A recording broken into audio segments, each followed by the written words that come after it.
Ici, on nous dit un point matériel pesant de masse m est astreint à se déplacer sur une droite inclinée d'un angle alpha par rapport à l'horizontale. Il n'y a pas de frottement et le point matériel est retenu par un ressort de longueur au repos L0 et de constante élastique K. Il faut ici trouver l'équation du mouvement et la période d'oscillation.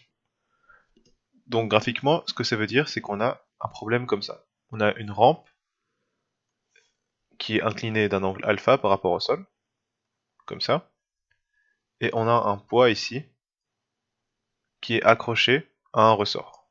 Donc il est accroché à un ressort comme ça, de constante K et de longueur au repos L0.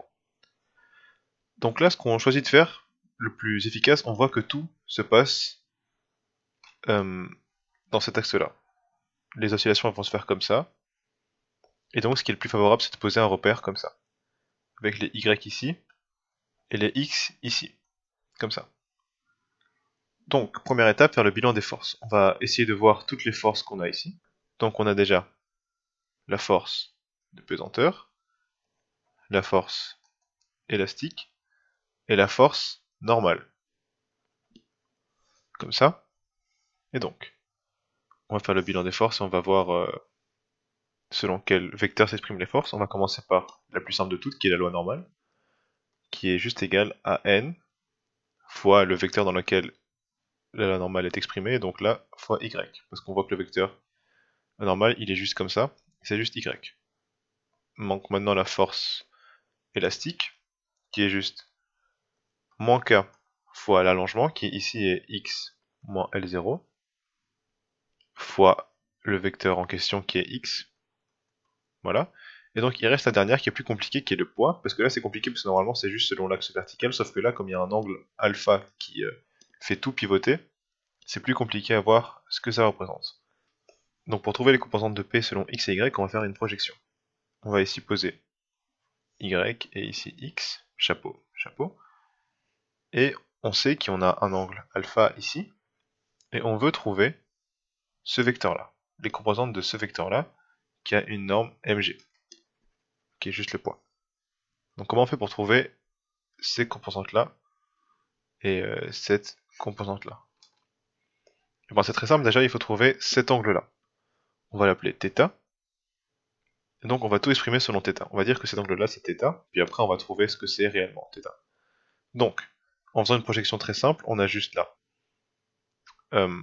x c'est par rapport au cosinus, donc c'est mg fois cosinus θ fois x, ça c'est la composante selon x, moins, parce que c'est négatif ici, mg fois sinus θ y, parce que là c'est le sinus qui nous donne cette projection là. Et donc ça c'est le poids. C'est bon, on a trouvé ce que c'est le poids, c'est pas compliqué. Mais maintenant ce qu'il faut c'est trouver θ. θ c'est égal à quoi? Et ben c'est très simple, on va juste voir dans un triangle rectangle comme ça, avec ici alpha et ici θ, ici un angle droit. On sait que la somme des angles d'un triangle doit toujours être égale à 180 degrés, ou alors à pi. Et donc ici on a un angle pi sur 2, qui est un angle droit. Ici on a un angle alpha. Et donc il faut que pi sur 2 plus alpha plus θ soit égal à pi. Donc il faut que alpha plus θ soit égal à pi sur 2, et donc θ est juste égal à pi sur 2 moins alpha. Et voilà. Et maintenant il faut remplacer θ là-dedans, et on a les formules trigonométriques très importantes qui nous disent que cosinus de pi sur 2 moins x est égal à sinus de x, et de façon symétrique, sinus de pi sur 2 moins x est égal à cosinus x. Du coup là ça tombe très bien.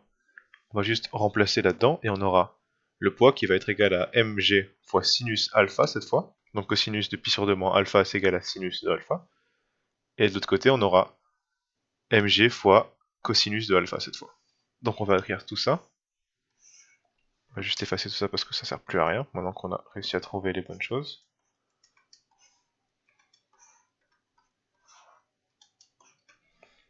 Et donc on a notre poids qui est égal à mg sinus alpha fois x moins mg cosinus alpha fois y.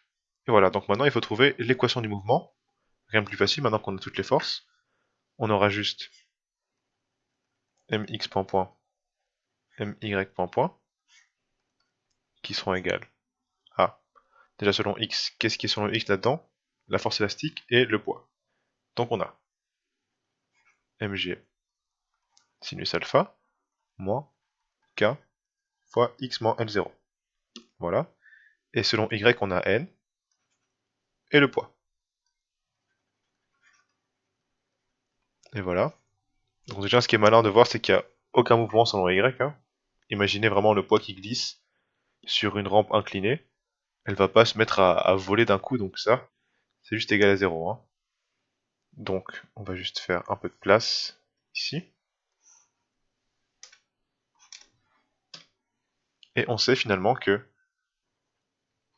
l'accélération selon x est égale à g sinus alpha moins k sur m fois x moins L0, et que y point point, donc 0, parce qu'il n'y a pas de mouvement selon y, est égal à n moins mg cosinus alpha.